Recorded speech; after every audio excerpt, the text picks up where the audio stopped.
Sometimes you just gotta go for it. Yeah, I think it's the drummer. It's a little easier, right? Charlie, is this the first time you've seen it with the audience as well? Yeah, no, and on such big screens. That was great. You know, it's normally just on a laptop in the back of a bus on tour trying to put things together. So, yeah, we should carry one of these around. So much better. It sounded great too. Cool. Yeah, the sound was magnificent. Yeah. All right, do we have some questions out there? Yep, up there. Yeah, Brian, if you could choose a tattoo for Steve, what would it be? I could choose a tattoo for Steve. I'd choose a tattoo of the Buddha.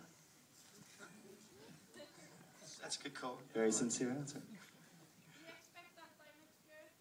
Yeah, maybe. Yeah, up front.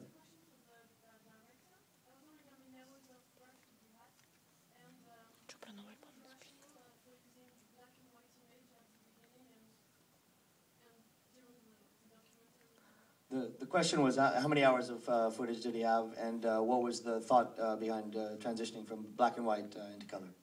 Yeah, I mean, for the first question, I'd say nowadays, because it's all digital, you don't know how much footage you have, how many hours. It just ends up on these hard drives. There's more and more and more. And like I said, it was a 3-year tour, so we're going round and round. So when it came to the edit, to the end, it was me and an assistant. We kind of, you know, I think spent about 6 weeks kind of cataloging everything, seeing what we've got, and kind of going through everything. So nowadays, yeah, you just don't know. You just know you've got something, and it's like a jigsaw trying to put it all together and work out some story from it. And yeah, the second one with the black and white and things like that. I mean, I thought because we were going to so many places and there were so many different scenarios and scenes, that I thought it'd be nice to show all the different like layers and all the different ways film can kind of be put together. If it's color or black and white, it wasn't really a distinct choice per shot. I just thought, you know, some stuff, you know, felt nicer in black and white, maybe a bit more sincere when Brian's talking and things. So yeah, it was just a whole kind of, you know, loads of different bits all kind of put together. I thought that's why I chose all different colours. Yeah, up there. Hi. Do you still discover new bands, and if so, who are you listening to? Right, that's a good question. Yeah, well, actually, for the last year, I've just done fashion stuff. I haven't done any music kind of things. Oh. But Brian says to loads. Well, for the past year, I've mostly been doing fashion stuff. I'm a little bit removed from the rock and roll scene, you know, right now. You're not listening to any new stuff? You know, let me see, new bands. I really like The Naked and the Famous. They're a fine British band. You know, but it's like when you walk into a record store, before you cross the threshold, you've got, well, you remember what a record store was, you know. A lot of these people don't, you know, but when we used to walk into record stores, you know, you'd have a list of about 15 albums that you wanted to buy, and as soon as you crossed the threshold, then you'd forgotten them all, you know, and so that's exactly like what your question, that type of question does to me. You all like the same type of music? Pardon? Oh, no. Yeah, I think our tastes, yeah, they definitely do cross over. And I think for me personally, watching this is realize how loud and how distorted, you know, we are when we play live. And what tends to happen to us when we're actually not doing that, the music is quite, I mean, lately it's been kind of solo piano pieces. They're ecstatic. Next question. Yeah, up front here. Yep.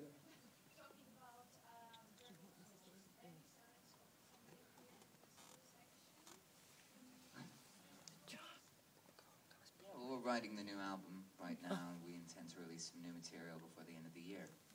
Right. Oh. Yep, all the way in the back. Yep. Depends on if you're lucky. Yeah, right there in the middle.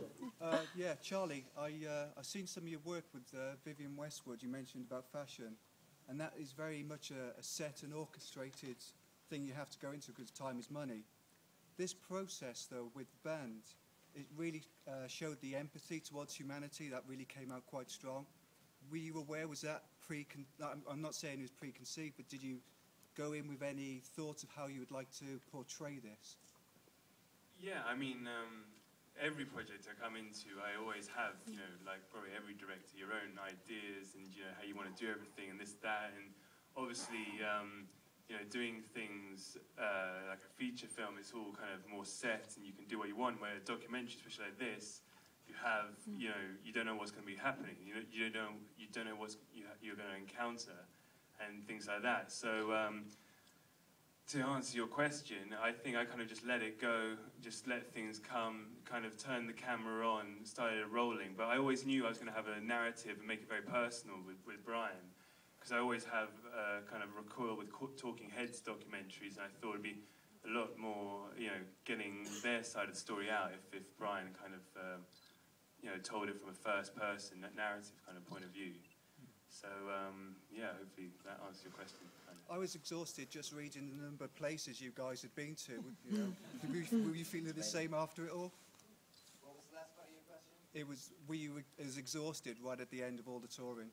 Yes, so much so we had to take about a year off. You know, sellotape our brains and bodies back together. They're just about, you know, the glue's just hardening right now. I'm not sure. Yeah, up there, in the far back. Yep, yeah, you. Steve, what tattoo would you give Brian? Oh God, I don't know. I mean, they got so much empty canvas, you can really do anything. Say tattoo of the Buddha. I said I'd have to pick one and maybe it'd be a Buddha. I'm not sure. Yeah, right there.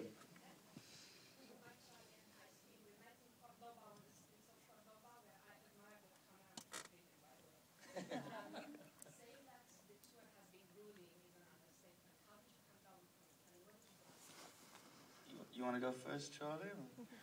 He's been doing fashion. Oh, I think every musician can relate on the old post-tour blues. You know, it takes a while when you go on that long to get back into the swing of things. Yeah, I mean, it's so different. You know, you have to find your life's not on a schedule anymore. You know, you don't just go out and get some other job and start picking up and staying busy. You got to start self-motivating yourself and, you know, things like that. And you start missing it after you get over the initial shock of being back. And I stayed busy by starting other bands, you know, getting into tattooing and DJing and things like that, you know. Anything to stay busy because I get too twitchy, you know, when I'm at home. So that's what I did at least. You have to understand that sort of when you're on tour, every day there's a piece of paper that comes under the door of your hotel room, you know, and it tells you what you're going to be doing at what time, you know, kind of thing. So your day is very, very structured, and you get used to letting go of that very much, you know. There's an old sort of story about Phil Lynott from Thin Lizzy, you know, calling up his manager saying, you know, what the fuck? You didn't put Christmas on my schedule. How the hell am I supposed to know about this? You know, it's a bit like that. So you get home and it's kind of like, you know, you wake up in the morning and you reach for the non-existent telephone next to your bed, trying to call fucking room service. Do you know what I mean? To get a coffee. So it does really take a period of readjustment, and there is a kind of you know, an emotional come down. And usually what happens as well is that you have a tendency to get quite ill, physically ill, because like your body's been, you know, holding back for so long, you know, all this bacteria and stuff that you pick up from airplanes, and some of us pick up from people, you know, your body's kind of storing it, and then you get home and finally you relax, and you know, just. And then sickness prevails, you know. But it's okay. You know, we're not working in an office.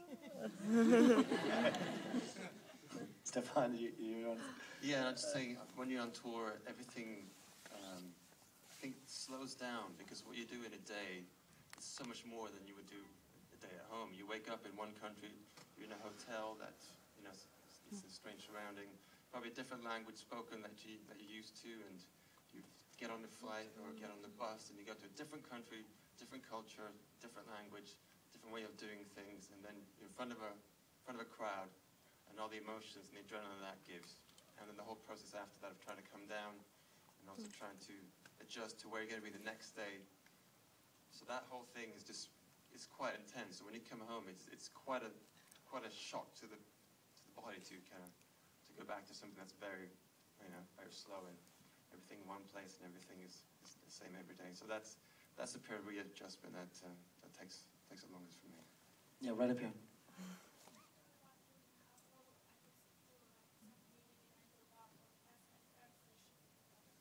Yeah, I mean, it's been discussed, and it may be something that we will do in the future. Yeah, in the back up there. Were there any elements in the movie that were awkward for you to look back at? I imagine Awkward. Yeah, awkward. Yeah, for me personally, it was the moment when Stefan's on stage in Moscow announcing that I'm unable to return to the stage. That was very, very awkward for me.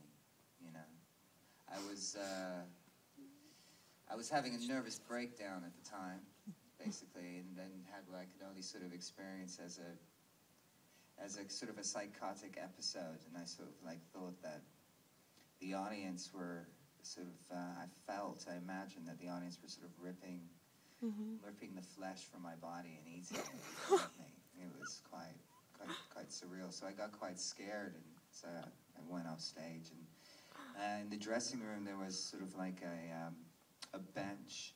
And at that point, I decided that it was physically possible to merge with the wall. So I attempted to do that, and that would, turned out to be physically impossible. And so I sat on the bench, and it was when my manager came and put his arm around me and said, it's okay. I said, I think I'm having a nervous breakdown. He said, yeah, you are. But we had a show the next day in that very same venue in front of the same amount of people, and I managed to sort of get myself together to do that and to finish the show that day. So as Steve says very eloquently in the film, everybody has a breakdown on tour, and everybody really sort of has, the pressure can't get to you. It's simply this, how can I put it? The energy that you're giving, to so many people. Sometimes you feel completely empty. I think you probably sort of, I think that's why so many artists, so many musicians, have a tendency to anesthetize themselves with alcohol and drugs and things like that so that they can deal with it, but that's not really an option for us anymore. So it's, we feel it, and it's very real, but at least we're feeling it. Yeah, right here.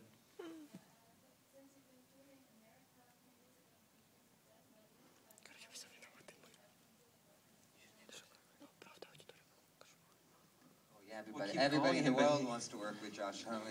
Kind of thinks you must have to join an orderly queue. Next question. Yeah, in the middle up there. Yeah, I've been listening to you for a long time. I've never thought of you as celebrities. You mentioned that in the film.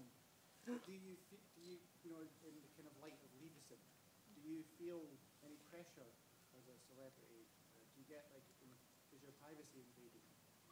Not really. People are generally quite respectful, but sometimes on occasion people have a tendency to forget that you're just a human being, and that you can have a bad day, or that you might have a pimple, and you don't want to have your photograph taken and be plastered all over the internet. It's just, or that you're sick and stuff. It hurts to disappoint people.